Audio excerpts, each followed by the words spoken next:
이 시간에는 워싱턴 주은혜 장로교회 최병석 목사가 말씀을 전하겠습니다.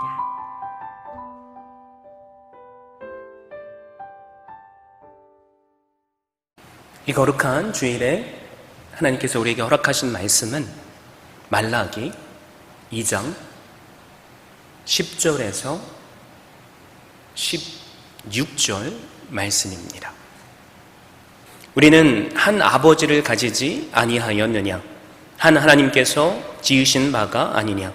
어찌하여 우리 각 사람이 자기 형제에게 거짓을 행하여 우리 조상들의 언약을 욕되게 하느냐?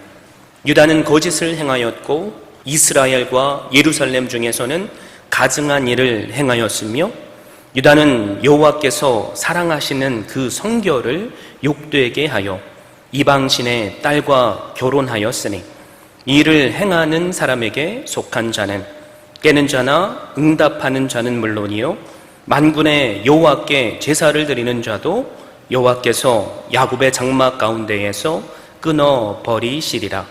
너희가 이런 일도 행하나니 곧 눈물과 울음과 탄식으로 여호와의 제단을 가리게 하는도다. 그러므로 여호와께서 다시는 너희의 봉헌물을 돌아보지도 아니하시며 그것을 너희 손에서 기꺼이 받지도 아니하시거늘 너희는 이르기를 어찌 됨이니까 하는도다. 이는 너와 내가 어려서 맞이한 아내 사이에 여호와께서 증인이 되시기 때문이라. 그는 내 짝이요 너와 서약한 아내로되 내가 그에게 거짓을 행하였도다. 그에게는 영이 충만하였으나 오직 하나를 만들지 아니하셨느냐? 어찌하여 하나만 만드셨느냐? 이는 경건한 자손을 얻고자 하심이라. 그러므로 내 심령을 삼가 지켜 어려서 맞이한 아내에게 거짓을 행하지 말지니라. 이스라엘의 하나님 여호와가 이르노니 나는 이혼하는 것과 옷으로 학대를 가리는 자를 미워하노라. 만군의 여호와의 말이니라. 그러므로 너희 심령을 삼가 지켜 거짓을 행하지 말지니라. 아멘. 저는 오늘 주신 말씀을 힘입어서 경건한 자손을 얻고자 하심이라 라는 제목으로 말씀을 증거하고자 합니다. 혹시 하인리히 법칙이라는 말을 들어보신 적이 있습니까? 하인리히 법칙. 이 법칙을 아주 간단하게 설명드리자면 모든 문제와 사고에는 전조가 있다는 것입니다. 과거 2004년에 인도네시아를 강타했던 쓰나미 사건을 여러분 기억하실 줄 압니다. 한두 사람이 아니라 23만 명이 목숨을 잃었던 쓰라린 사건입니다. 그런데 이 당시 쓰나미의 전조 현상으로 바닷물에 거품이 일고 또 바닷물이 빠지는 현상이 있었답니다. 2008년에 중국 쓰촨성 지진도 여러분 기억하실지 모르겠습니다. 200명의 소중한 목숨을 잃었습니다. 그런데 이 지진 전에도 진해와 지렁이가 평소와는 달리 때를 쥐어서 이동하는 전조 현상이 있었다는 거죠. 또 여러 가지 이런 일들이 오랜 기간 동안 일어났다고 합니다. 사랑하는 성도 여러분, 그런데 우리가 함께 성경을 살펴보면 하나님께서 이스라엘을 심판하시는 장면들을 우리는 볼 수 있습니다. 그런데 이 심판 전에도 이스라엘 백성들 사이에서 심판을 받을 수밖에 없는 전조 현상들이 일어나고 있었다면 여러분 믿으시겠습니까? 창세기에 기록되어 있는 소돔과 고모라의 심판, 여러분 많이 들으셔서 기억하실 줄 압니다. 이 전조 현상으로 성적인 타락이 있었습니다. 그렇다면 노아의 홍수 때는 어떻습니까? 창세기 6장 2절에 이렇게 말씀하죠. 하나님의 아들들이 사람의 딸들의 아름다움을 보고 자기들이 좋아하는 모든 여자를 아내로 삼는지라. 하나님을 믿는 하나님의 자녀들이 우상을 섬기는 세상의 딸들과 결혼했기 때문에 신앙을 잃어버렸고 타락했다는 말입니다. 여러분, 그런데 우리가 함께 살피고 있는 말라기 시대에도 이런 전조 현상이 있었습니다. 심판을 당할 수밖에 없는 현상들이 일어났다는 것입니다. 70년 바벨론 포로 생활에서 이스라엘 백성들은 눈물로 예루살렘에 돌아오게 해달라고 기도했습니다. 돌아오게만 해주시면 여호와를 위해서 예배를 회복하고 성전을 짓겠다고 고백을 하죠. 하나님께서 은혜를 내려주셨고 스룹바벨과 여호수아의 지도력 아래서 제2성전을 짓게 됩니다. 또한 총독 느헤미야의 지도력 아래서 예루살렘 성벽도 완공했습니다. 그런데 100년이 지나도록 선지자들이 말했던 천지를 진동하는 은혜와 복은 그들에게 임하지 않았습니다. 유다의 백성들은 여전히 처절한 가난과 그 땅을 이미 차지하고 있던 이방 사람들의 압박 아래서 식민지 백성으로 고생하며 살아가야 했습니다. 시간이 흐를수록 그래서 하나님을 향한 이들의 마음은 식어버렸고 하나님께 오히려 불평하고 불만하고 섭섭한 마음이 들기 시작했습니다. 이런 마음은 그들의 예배인 제사를 형식적인 것으로 만들어버렸습니다. 백성들은 흠있는 짐승이나 병든 제물을 하나님께 가져왔던 것입니다. 더 심각한 문제는 무엇입니까? 제사장들이 이런 제물들이라도 받지 않으면 당장 먹고 살 것을 걱정해야 했기 때문에 알면서도 그 제물들을 받았다는 것입니다. 거룩함과 더러운 것, 정함과 부정함에 대한 율법의 기준을 가르치고 또 백성들이 그렇게 살지 못할 때 책망해야 했던 제사장들조차도 하나님을 모욕하는 행위에 동참한 것입니다. 그래서 주님은 이것을 하나님을 멸시하는 행위라고 말씀하십니다. 그래서 하나님은 제사장들에게 무서운 경고를 하셨습니다. 또한 하나님을 향한 사랑과 하나님을 경외하는 예배를 회복하라고 말씀하셨습니다. 여러분, 모든 관계에서 그렇듯이 서로 간의 마음이 무너지면 모든 것이 무너지죠. 좋은 일들을 해주려고 해도 마음이 이미 상했기에 좋은 것으로 받아들이질 못합니다. 우리의 마음이 무너지면 하나님을 향한 우리의 예배도 무너질 수밖에 없습니다. 예배가 무너지지 않으려면 우리는 무엇보다도 그래서 마음을 지켜야만 합니다. 여러분, 이스라엘 백성들의 문제는 단지 지도자들인 제사장들의 문제이거나 예배만의 문제가 아니었다는 말입니다. 문제의 핵심은 무엇입니까? 그들의 마음이 무너졌다는 거죠. 그래서 그들의 삶 전체가 무너져 내렸습니다.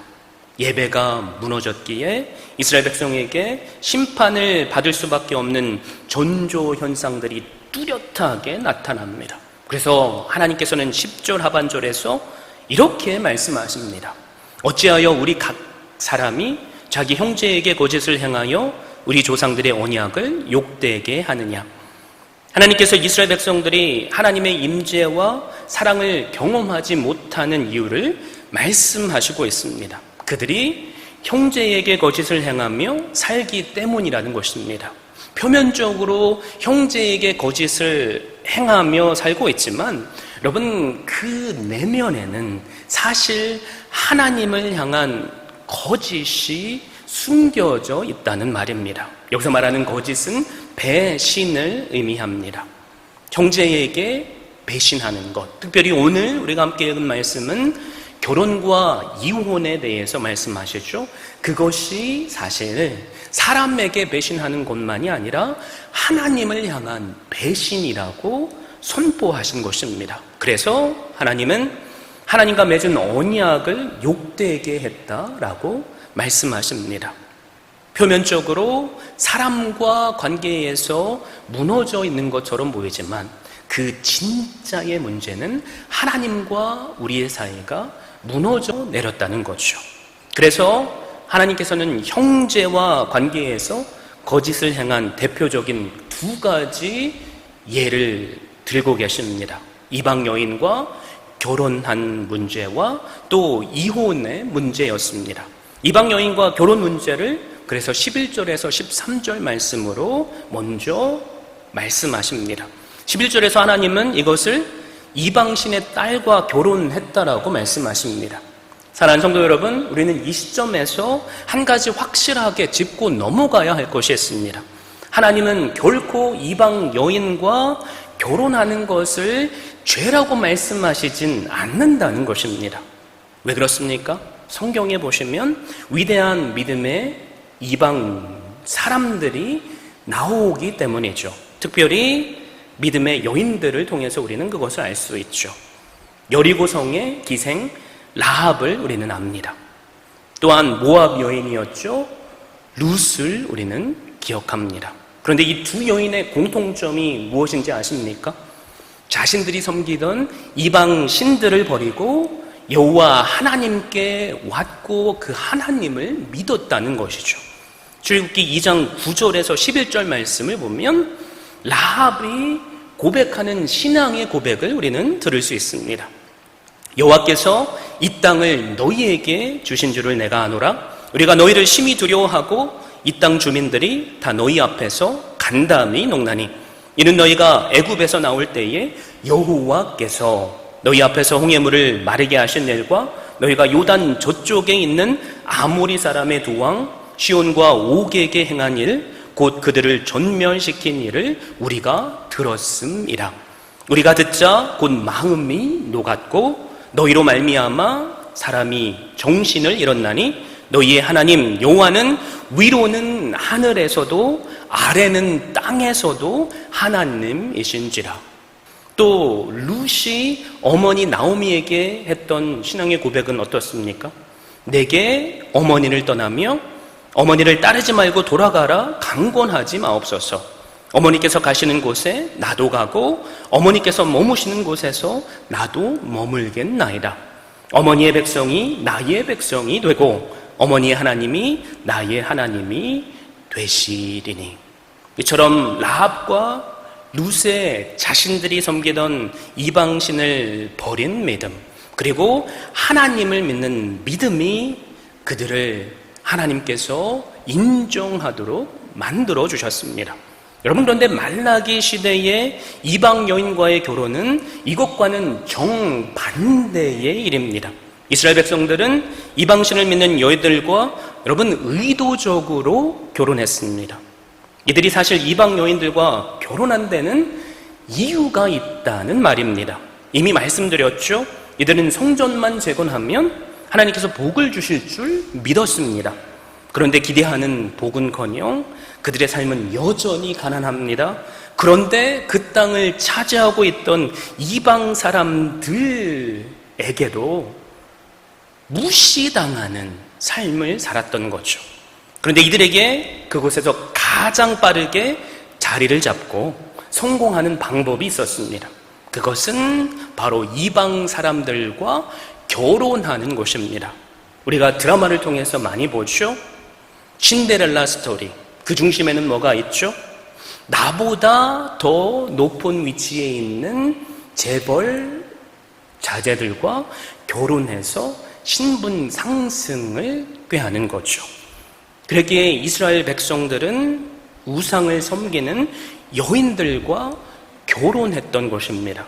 그런데 이런 결혼은 결국 하나님과의 언약 관계를 깨트리는 것이 됩니다. 이스라엘 백성이 이렇게 함으로써 형제에게 거짓을 행했죠. 특별히 과거 젊었을 때 얻은 아내를 버리는 일을 행했습니다. 그런데 그것이 하나님께서 사랑하시는 성결, 즉 경건을 욕되게 했다라고 말씀합니다. 무슨 말입니까? 하나님과 맺은 언약을 깨트렸다는 거죠. 더 나아가서 그 언약을 깨트렸기에 가정이 깨져버렸고 형제 간의 관계가 깨졌다는 말입니다. 그 중심의 이유가 무엇입니까? 내가 우상이 된 삶을 살았던 거죠. 하나님의 말씀은 분명히 그들에게 임했습니다. 성경 말씀으로 이방 여인과 결혼하지 않아야 함을 그들은 압니다. 그런데 말씀이 나의 현실과 정면으로 부딪혔을 때 그들은 속으로 고민했을 것입니다. 그리고 하나님의 말씀에 최고의 권위를 두는 것이 아니라 내 생각에 최고의 권위를 두었다는 거죠. 입술은 하나님을 찬양합니다. 예배의 자리는 나옵니다. 그러나 삶의 중요한 순간에 결국 내 생각이라는, 나 자신이라는 우상을 믿고 따랐던 것입니다. 그러기에 하나님은 12절에서 그들에게 단호하게 선언하시죠. 이 일을 행하는 사람에게 속한 자는 깨는 자나 응답하는 자는 물론이요 만군의 여호와께 제사를 드리는 자도 여호와께서 야곱의 장막 가운데에서 끊어버리시리라. 여러분, 깨는 자나 응답하는 자라고 말하죠. 깨는 자는 잠자던 사람을 깨우는 사람을 말하죠. 능동적으로 죄악된 길로 이끄는 사람을 말합니다. 그런데 응답하는 자는 누구죠? 깨움을 당하는 자, 소극적으로 그것을 따르는 자를 말하죠. 적극적이었던 간에 소극적이었던 간에 여러분 문제가 되지 않는다는 거죠. 결론적으로 그 일을 행하는 핵심은 무엇입니까? 누가 시켜서가 아니라 내가 그것에 동의했기 때문에 결론은 나에게 책임이 있다는 말입니다. 무슨 말입니까? 내 자신이 모든 것 위에 서서 최종 결정자가 되었다는 말입니다. 그렇기 때문에 하나님은 제사를 그들이 아무리 드릴지라도, 오늘날로 말하면 예배의 자리에 나올지라도 그 예배를 받지 않으신다고 말씀합니다. 더 무서운 경고의 말씀은 무엇입니까? 이스라엘 백성들 가운데서 끊어버리신다고 말씀합니다. 하나님께서는 두 번째로 이혼의 문제를 다루시죠. 백성들은 왜 하나님께서 자기들이 드린 예배와 봉헌물을 받지 않으시냐고 눈물과 울음과 탄식으로 하나님께 나아갔습니다.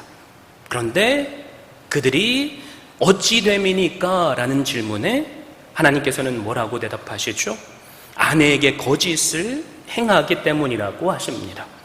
형제에게 거짓을 행했다는 말이 이제는 더 좁혀져서 아내에게 행했다는 말이 됐죠. 14절 하반절을 보십시오.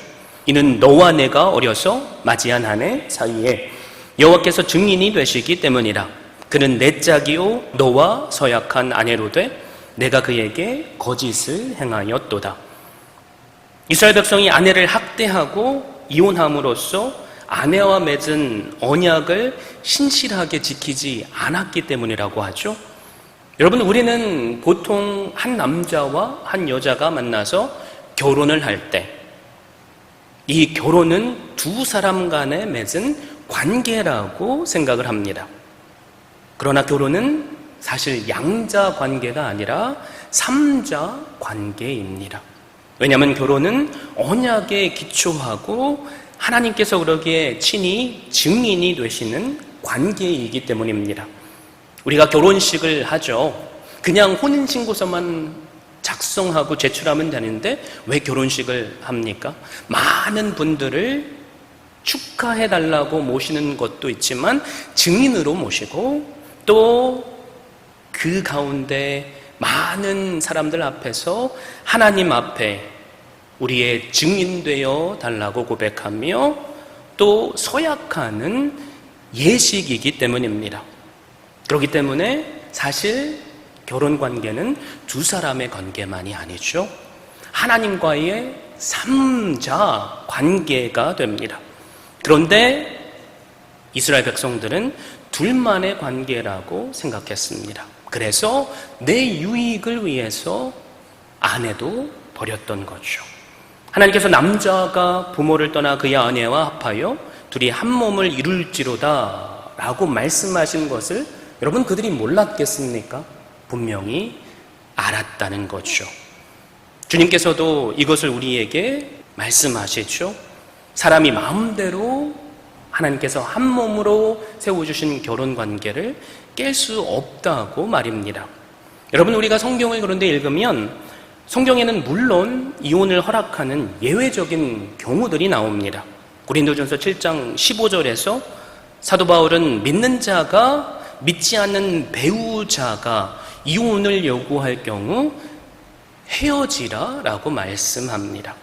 그리고 주님께서 마태복음 5장 32절에서 배우자가 간음했을 경우에는 헤어지길 원한다면 헤어지라고 말씀하십니다. 여러분, 그런데 사실 이 두 가지 문제는 우리가 모두 하나님을 신실하게 믿는 사람으로서 결혼을 했다면 문제가 되지 않는 것입니다. 예외가 있지만 하나님께서 우리에게 원하시는 것이 무엇이라고요? 하나님께서 한 몸으로 세워주신 그 결혼을 깨는 것을 원치 않으신다는 말입니다. 그러게 하나님께서는 15절에 그에게는 영이 충만하였으나 오직 하나를 만들지 아니하셨느냐라는 말씀을 하십니다. 이 말씀은 좀 어렵게 들리실 수 있습니다. 쉽게 설명을 드리자면 영이신 하나님께서는 충만한 능력이 있으시지만 한 남자에게 수많은 여자들을 허락하시지 않으셨다는 말입니다. 한 남자 아담에게 오직 한 여자 하와를 만들어 주셨다는 말이 됩니다. 여러분, 이것이 결혼이라는 말입니다. 그러나 이스라엘 백성들은 그 언약의 말씀을 어겼습니다. 그리고 남편들이 이 신성한 결혼의 관계를 깨트리고 심지어 자신의 아내들을 학대합니다. 16절에 옷으로 학대를 가린다라는 표현이 나오죠. 폭력적 악행으로 자신의 인격을 더럽히는 행위를 비유적으로 표현하는 거죠. 우리가 누군가에게 맞아서 온몸에 멍이 들었을 때 우리는 그 멍을 옷으로 가리죠. 그런 악행이 그 가운데 일어났다는 것입니다. 사회의 강자로서 약자인 아내에게 폭력을 행사한 거죠. 그리고 이혼을 당하게 만든 것입니다. 그러기에 하나님께서는 나는 이혼하는 것과 옷으로 학대를 가리는 자를 미워하노라 라고 말씀하십니다. 여러분, 이 두 가지가 증인 되시는 하나님과의 언약을 파기했다는 말씀입니다. 여러분, 그런데 이 두 가지는 이스라엘 백성들이 총체적으로 무너져 내렸다는 것을 구체적으로 보여주는 예입니다. 왜 그렇습니까? 그들이 자기 형제에게 거짓을 행했다는 것을 구체적으로 가정을 통해서 말씀하시죠. 누구보다도 사랑해야 할 가정 안에서의 관계, 특별히 부부 관계에서 이런 일들이 나타났다면 여러분, 다른 것들은 두말할 나위 없이 분명하죠. 무너져 내렸고 더욱더 악한 일을 했다는 말입니다. 사랑하는 성도 여러분, 이스라엘 백성들이 이처럼 자기 형제에게 거짓을 행한 근본적인 이유가 무엇입니까? 우리는 여러 가지 이유들을 말할 수 있죠. 그런데 그것을 단 한마디로 정의하자면 우상숭배입니다. 그것의 중심에는 우상숭배가 있었습니다. 하나님을, 그리고 하나님의 말씀을 삶의 최종 권위로 여기지 않았다는 거죠. 그래서 나는 하나님의 말씀보다 내 자신의 생각을 더 신뢰하고 믿습니다. 여러분, 그런데 너무나도 안타까운 것은 이 죄를 이스라엘 백성들이 반복하고 반복해서 저지르고 있었다는 것입니다. 과거 이스라엘 백성이 멸망했던 가장 큰 이유가 무엇이죠? 우상숭배죠. 다른 신을 섬기는 이방 여인과 결혼하는 것을 그래서 하나님은 금지하셨습니다. 모세를 통해서, 여호수아를 통해서 명령하셨죠. 신명기 7장 3절에 보면 이렇게 말씀하죠. 또 그들과 혼인하지도 말지니 내 딸을 그들의 아들에게 주지 말 것이요 그들의 딸도 내 며느리로 삼지 말 것은. 그러면서 하나님께서 그 이유를 말씀하시는데 신명기 7장 4절에 나옵니다. 그가 내 아들을 유혹하여 그가 여호와를 떠나고 다른 신들을 섬기게 하므로 여호와께서 너희에게 진노하사 갑자기 너희를 멸하실 것임이니라. 그런데 솔로몬은 지혜의 왕이라는 인정을 받았지만 이방 여인들과 결혼하게 되죠. 전략적인 이유가 있었습니다만 결국에는 솔로몬이 우상 숭배에 빠지게 됩니다. 그리고 그 죄가 쌓이고 쌓여서 이스라엘 나라는 멸망하게 되죠. 후에 세워지는 왕들이 우상 숭배를 했고, 그래서 북이스라엘은 갈대아 사람들에게 멸망을 당하고, 그리고 남유다는 바벨론에게 멸망을 당합니다. 그리고 포로로 끌려갔는데 그 포로에서 돌아온 이스라엘 백성들이 여전히 동일하게 짓는 죄가 뭐라고요? 우상 숭배였다는 말입니다. 이들이 하나님의 말씀을 몰라서였겠습니까? 아니죠. 하나님의 말씀을 분명히 들었고 알고 있습니다. 그런데 문제는 뭐죠? 내 자신이 하나님의 말씀보다 위에 서 있었다는 말입니다. 이것만 하면 복을 주실 줄 알았는데 복을 주시지 않죠. 그러니까 세상으로 내 눈이 돌아서 세상이 누리고 있는 그 복을 누리고 싶어 합니다. 그리고 생각하는 최고의 방법, 이방 사람들과 결혼해서 그들이 지금 누리고 있는 안정적인 삶과 성공을 함께 쟁취하고자 했다는 말입니다. 분명히 그 마음속에 하나님의 말씀을 알고 있기에 갈등이 있었을 것입니다. 그런데 말씀의 권위를 두지 않고 내 생각을 따릅니다. 여러분, 이것이 우리가 오늘 조심해야 할 우상 숭배입니다. 여러분, 우상 숭배, 어떤 것을 사랑하는 것, 또 어떤 것을 쫓는 것이 아니라는 거죠. 재물이 우상이 되는 이유가 무엇입니까? 하나님의 말씀보다 재물에 더 권위를 둘 때. 그런데 그 중심에는 나의 선택이 있다는 거죠. 그것이 오늘 우리가 지금 경험하고 있는 멸망당할 수밖에 없는 전조 현상입니다. 여기 계신 분들 중에 저는 아닙니다 라고 과감히 손을 들어서 말씀할 수 있는 분 계십니까? 우리 가운데 그럴 수 있는 사람은 단 한 사람도 없습니다. 왜 그렇죠? 오늘 사는 수많은 우리는 하나님의 말씀을 누구보다도 그 어느 시대보다도 들어서 알고 있는데 정말로 위기의 순간이 올 때 하나님의 말씀보다 내 생각을 따르기 때문입니다. 내가 우상이라는 거죠. 그래서 오늘을 사는 수많은 사람들에게, 특별히 그리스도인들에게 결혼이 무너져 내리고 또 가정이 무너져 내렸습니다. 더 나아가서 오늘 사는 수많은 사람들에게 하나님의 말씀의 권위보다 세상의 권위를 더 따르게 만듭니다. 창조론과 진화론을 비교해도 마찬가지죠. 물론 학교에서 진화론을 학생들이 배웁니다. 그러나 교회를 다니기에 성경을 통해서 창조론도 배우는 거죠. 그들 안에 내적인 갈등이 있죠. 두 가지를 비교했는데 그 중에 세상이 가르치는 것을 선택한 거죠. 더 과학적이고 논리적이라는 이유 때문입니다. 결론은 그 선택을 누가 하죠? 내가 주인 삼은, 우상 삼은 내가 한다는 거죠. 그래서 하나님의 말씀을 우리는 오늘도 무시합니다. 재물의 문제도 똑같죠. 특별히 교회 안에서 헌금과 11조의 문제도 마찬가지입니다. 말씀으로 우리에게 하나님께서 분명히 말씀하시는데 그것마저도 때로는 우리가 아까워하고 또 아쉬워해서 내 자신의 생각과 타협한다는 거죠. 주일 성수의 문제도 그렇습니다. 여러분, 제가 예를 들자면 수도 없이 많은 예를 들 수 있다는 말입니다. 사랑하는 성도 여러분, 죄송하지만 이것이 우리의 현주소입니다. 무슨 말이죠? 오늘 사는 우리에게도 하나님의 심판의 존조 현상이 내 삶 가운데, 내 가정 가운데 일어난다는 말입니다. 다른 그 어떤 사람에게서가 아니라 바로 내 자신에게서 말입니다.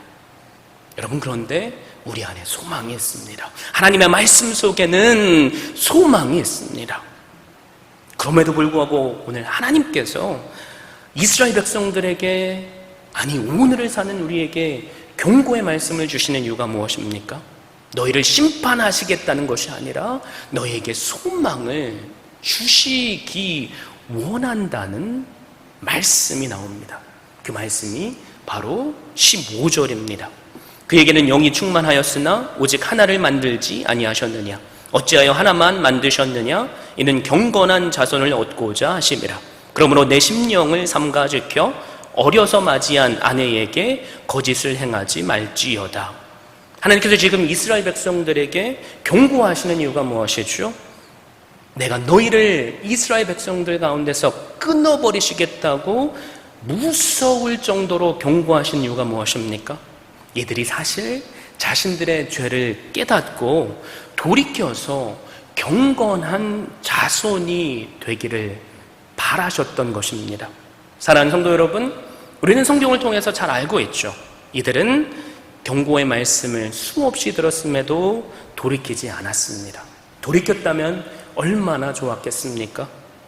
그러나 이들은 예수 그리스도께서 오실 때까지 400년이 넘는 시간을 돌이키지 않았습니다. 그래서 하나님께서는 그들에게 가장 무서운 심판을 하십니다. 가장 무서운 심판이 뭐죠?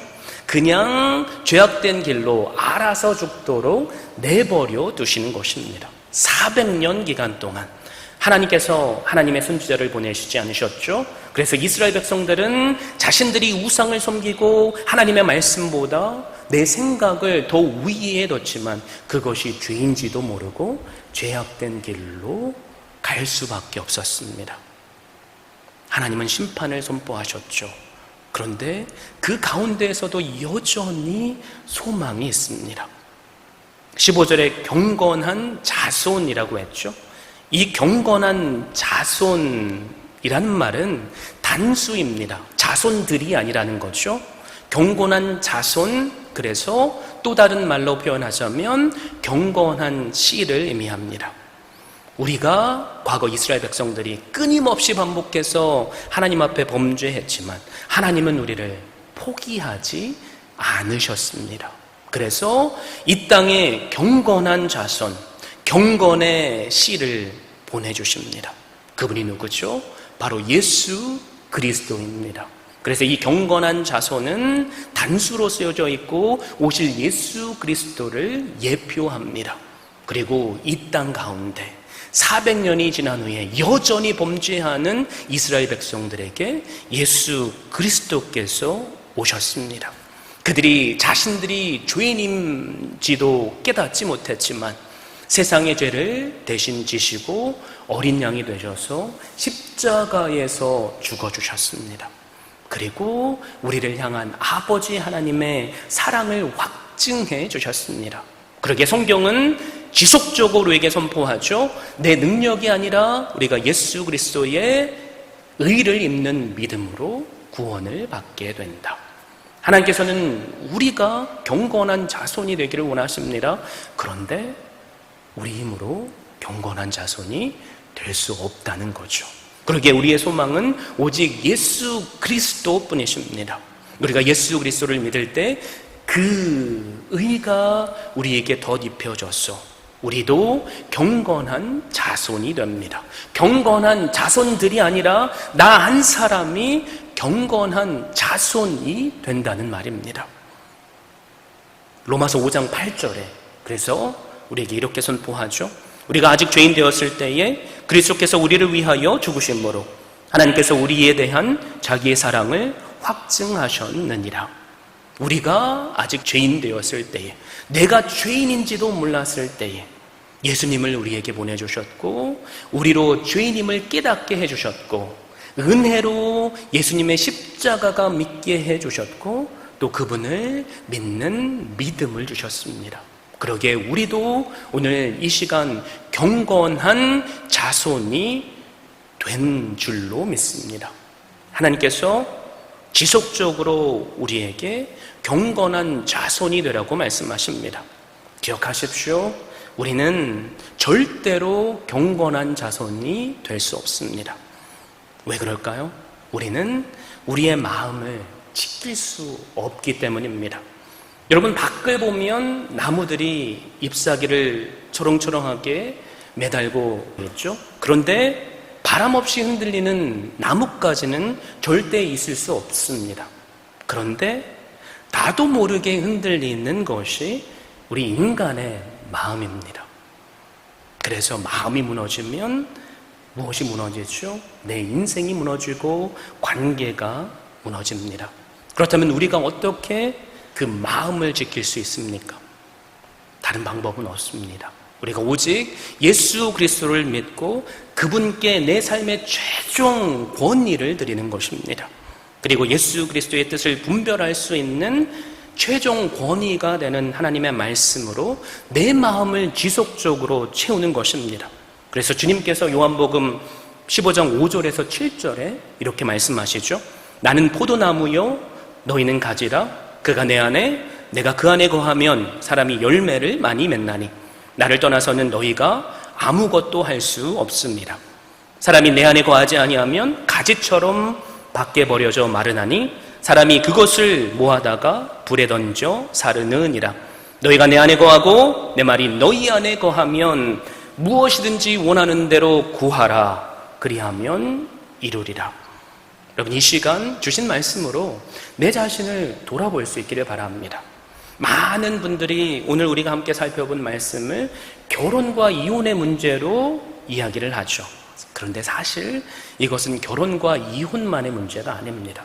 이스라엘 백성들이 총체적으로 무너졌다는 것을 정확하게 피부로 느낄 수 있게 두 가지 예로 보여주신 것입니다. 우리는 과거의 이스라엘 백성들처럼 결혼과 이혼이라는 문제로 무너져 내리진 않았을지 모릅니다. 그런데 심판의 존조 현상이 우리의 삶에도 일어나고 있지 않습니까? 그렇다면 오늘 이 시간부터라도 하나님의 말씀의 최종 권위를 두십시오. 여러분, 말씀의 최종 권위를 둔다면 우리 안에 내적 갈등이 일어날 수 없습니다. 여러 가지 길이 있지만 이 길이 나만이 살 길이다라는 확신을 가진 사람에게 다른 길들은 눈에 들어오지 않기 때문입니다. 그러나 우리가 흔들리는 이유가 무엇입니까? 우리의 마음이 하나님의 말씀에 고정되어 있지 않기 때문입니다. 내 생각이 아니라 하나님의 말씀에 최고의 권위를 부여해 보십시오. 최고의 가치를 넣어 보십시오. 그럴 때 우리의 삶이 놀라운 열매 맺게 하시는 그 은혜를 누리게 될 줄 믿습니다. 내가 아무리 노력해도 나도 모르게 흔들리는 내 마음. 그러므로 최종의 권위가 되는 말씀을 날마다 묵상하시고 내 마음이라는 그릇에 채워보십시오. 그래서 날로 우리에게 은혜를 주시며 열매 맺게 하시는 그 놀라운 복을 바로 나 한 사람이 거룩한 자손이 되어서 오늘 누리시는 그런 귀한 복이 있기를 주님의 이름으로 축원드립니다. 지금까지 워싱턴 주은혜 장로교회 최병석 목사였습니다. 주은혜 교회는 오직 하나님만을 높이고 말씀만이 선포되며 제자를 세워 세상을 변화시키는 교회입니다. 이를 위해 첫째, 하나님만을 예배하는 교회, 둘째, 가정을 세우는 교회, 셋째, 다음 세대를 깨우는 교회, 넷째, 세계 선교에 헌신하는 교회, 다섯째, 제자 삼는 교회. 이상 5가지의 핵심 가치를 두고 섬기고 있습니다.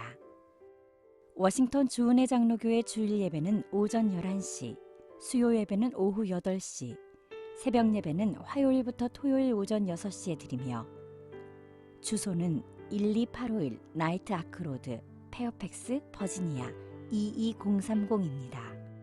여러분을 예배의 자리로 초청합니다.